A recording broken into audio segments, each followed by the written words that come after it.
महादेव ही सब कुछ हैं। महादेव ही आदि हैं और अंत हैं।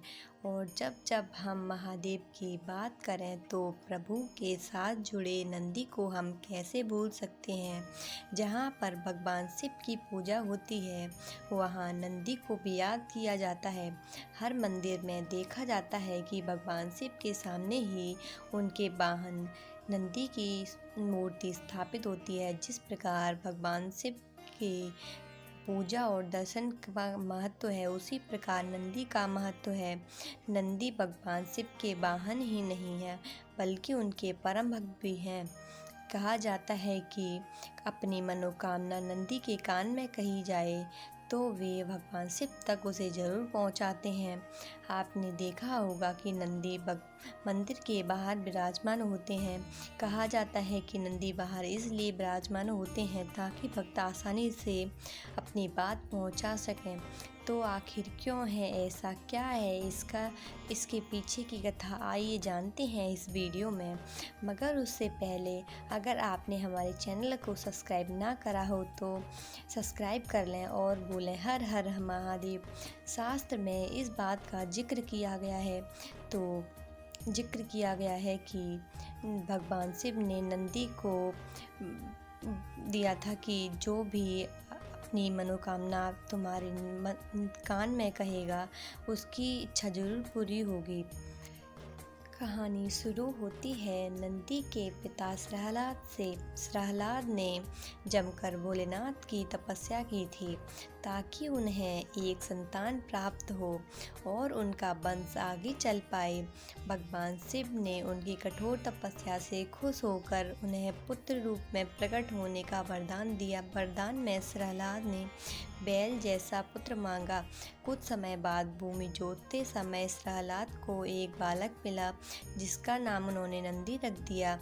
जब नंदी को अपने अल्पायु होने के बारे में पता चला तो महादेव की आराधना से मृत्यु को जीतने के लिए वे वन में चले गए और वहां जाकर शिव का ध्यान करना शुरू कर दिया। भगवान शंकर नंदी के तप से प्रसन्न हो गए और उसे वरदान दे दिया कि नंदी तुम मृत्यु और भय से हमेशा हमेशा के लिए मुक्त हो। मैं तुम्हें आज अमर और अजय होने का वरदान देता हूँ। नंदी कैलाश पर भगवान की निरंतर सेवा और आराधना करते थे। कोई भी महादेव से मिलने आता तो पहले नंदी से मिलना अनिवार्य हो गया था। फिर एक दिन प्रहलाद एक अजीब विडंबना लेकर के पहुँचे। तब से उन्होंने संतान का वरदान इसलिए मांगा था। उनके पास कोई संतान नहीं थी लेकिन अब उनके पास नंदी ही था और वो भी महादेव की सेवा में था। इस वजह से प्रहलाद को लगा कि उनका वरदान पूरा ही नहीं हुआ क्योंकि उसे पिता का सुख ही नहीं मिला। ये सुनकर महादेव ने नंदी को बुलाया। महादेव ने स्वयं नंदी से प्रेम करते थे लेकिन उन्होंने फिर भी नंदी को कहा उन्हें पुत्र होने का दायित्व निभाना होगा।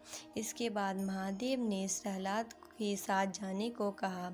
महादेव से दूर होने की पीड़ा नंदी को परेशान करती रही और उसने खाना पीना छोड़ दिया और वे काफ़ी चिंतन में जीवन व्यतीत करने लगे।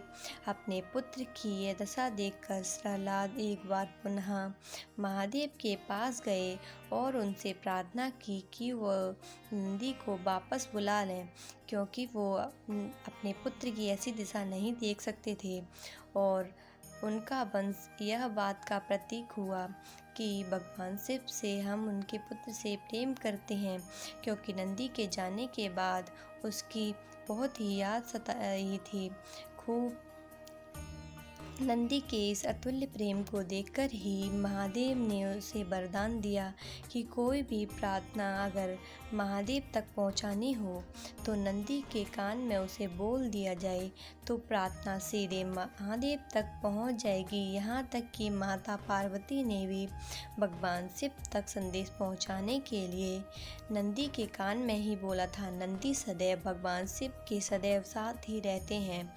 इसके बाद देवों के देव महादेव ने माता पार्वती के साथ सभी गणों गणेश वेदों के समक्ष गणों के अधिपति के समक्ष में नंदी का अभिषेक करवाया और इस प्रकार नंदी बने नंदीश्वर।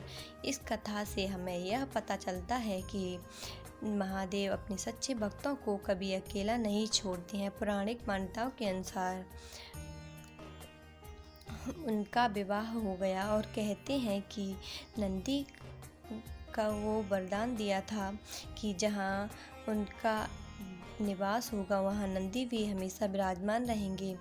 और शंकर के परिवार के साथ साथ नंदी भी विराजमान रहते हैं। और ये है नंदी की कहानी, जो बाद में नंदेश्वर बने। और अगर मन साफ हो और भगवान के प्रति आस्था सच्ची हो तो भगवान मनुष्य का उद्धार हो सकता है।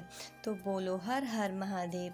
इस वीडियो को लाइक और शेयर करना ना भूलें और साथ ही भगवान की ऐसी अद्भुत कथा जानने के लिए हमारे चैनल को सब्सक्राइब करना ना भूलें और बेल आइकन भी प्रेस करें, जिससे कि आपको हमारी सारी वीडियोस आप तक पहुंच सकें। इस वीडियो में इतना ही और मिलते हैं आपसे अगली वीडियो में। तब तक के लिए धन्यवाद। नमस्कार।